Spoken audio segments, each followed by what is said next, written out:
Obama's former NSA, Susan Rice, is at the top of Biden's list, is that she can best cover up a lot of the ObamaGate surveillance crimes that had taken place during your campaign. What are your thoughts? What is your opinion? Do you subscribe to that line of thought? How do you feel about it? Well, look, the Obama campaign spied on our campaign, and they've been caught, all right? And now let's see what happens to them. But they have been caught. They've been caught red-handed. It's probably treason. It's a horrible thing they did. It probably never happened before. At least nobody got caught doing it. But they used the intelligence agencies of our country to spy on my campaign, and they have been caught.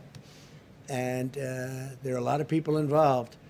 I don't want to say how much she's involved. Frankly, if he chooses her, that's fine, but that's a potential liability. We'll see. But President Obama knew about it.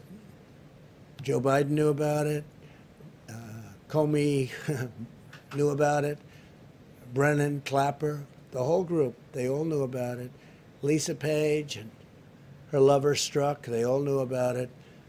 And we have it documented. We have it in texts. We have it in all sorts of forms. They knew about it. It was a terrible thing. Should have never happened and should never be allowed to happen again to a president. This should never happen again.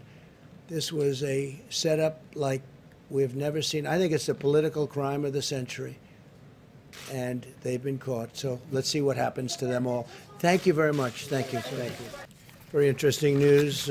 Kevin Kleinsmith, a corrupt FBI attorney who falsified FISA warrants in James Comey's very corrupt FBI, is expected to plead guilty. You probably heard that. It just came out. So that's just the beginning, I would imagine, because what happened should never happen again. So he is pleading guilty. Terrible thing. Terrible thing. Fact is, they spied on my campaign and they got caught. And you'll be hearing more. You congratulated Marjorie Taylor Greene in a tweet. You called her a future Republican star. Greene has been a proponent of the QAnon conspiracy theory. She said it's something that would be worth listening to. Do you agree with her on that? Well, she did very well in the election. She won by a lot. She was very popular.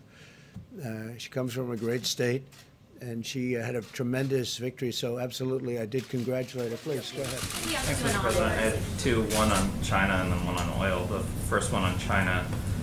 There's a lot of alarm among American companies about your order on WeChat, Apple, Ford, Disney. They're worried because it's such a big communications platform and a payment platform in China that if you ban U.S. businesses from working with them, that they won't be able to sell, iPhones into China or similar markets. Whatever. So you don't mind if this... Got to do what's good in terms of the security of our country. So, We've been very badly let down by China. What's your next question? Mr. President, thank you so much. Two questions, if you don't mind, Mr. President. First of all, Kamala Harris, you've been very blunt about how you feel about her mean, nasty, mad woman. Biden now saying... No, I haven't been blunt. I said she treated Joe Biden worse than anybody else. I watched those debates. They were very boring, but they were debates nevertheless. And I watched, pretty good parts of them. And she treated Biden worse than anybody else by far. There was nobody, including Pocahontas, nobody treated Biden so badly as Kamala. Well, let me ask you this then. Do you have an issue with a strong woman of color being in this presidential race? Do None whatsoever. You don't see her as a threat? As you know, none whatsoever. No, not at all. Thank you, Mr. President. And a stimulus question, if you don't mind. You have told me even before you were president, you always talked about being the ultimate deal maker. Why not just sit down with Democrats personally and cut a deal? Because they want $1 trillion to go to their friends doing a bad job running certain cities and states that are doing very badly. Most of our country is running very well. Even in terms of crime, most of our country is setting records in terms of low.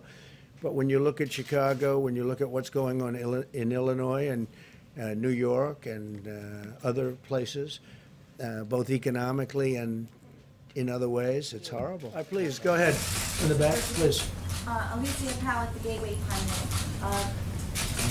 yesterday you announced a historic peace deal between Israel and the United Arab Emirates, and later in the day, Joe Biden tried to take credit for I heard that. That was a beauty. What's your We response? announced the deal, and I appreciate it. Even the New York Times gave it great coverage and editorials today. Wall Street Journal, Washington Post, everybody was saying great. And this is something we've been working very hard on. And I saw where Sleepy Joe tried to claim credit for it. And I'm trying to figure out how that one works. No, what he did is they made a terrible deal with Iran.